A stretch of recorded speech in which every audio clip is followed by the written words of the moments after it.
Joshua chapter 9. And it came to pass, when all the kings which were on this side Jordan, in the hills and in the valleys and in all the coasts of the great sea, over against Lebanon, the Hittite and the Amorite, the Canaanite, the Perizzite, the Hivite, and the Jebusite heard thereof, that they gathered themselves together to fight with Joshua and with Israel with one accord. And when the inhabitants of Gibeon heard what Joshua had done unto Jericho and to Ai, they did work willily and went and made as if they had been ambassadors, and took old sacks upon their asses, and wine bottles old and rent and bound up, and old shoes and clouted upon their feet, and old garments upon them, and all the bread of their provision was dry and mouldy.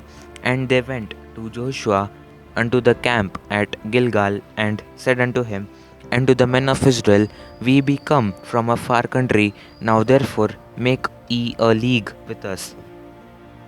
And the men of Israel said unto the Hivites, Peradventure ye dwell among us, and how shall we make a league with you? And they said unto Joshua, We are thy servants. And Joshua said unto them, Who are ye, and from whence come ye?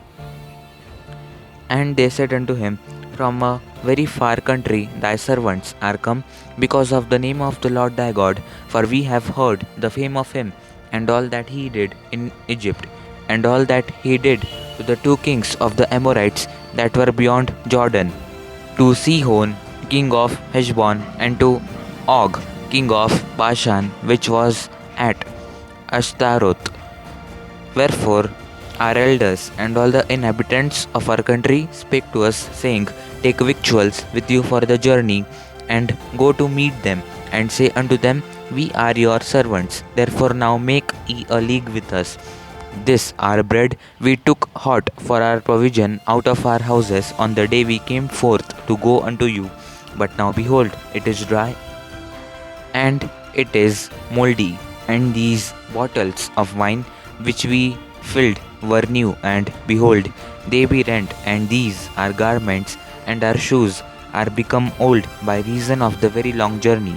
And the men took off their victuals, and asked not counsel at the mouth of the Lord. And Joshua made peace with them, and made a league with them, to let them live. And the princes of the congregation sware unto them. And it came to pass at the end of 3 days, after they had made a league with them, that they heard that they were their neighbors, and that they dwelt among them. And the children of Israel journeyed and came unto their cities on the third day.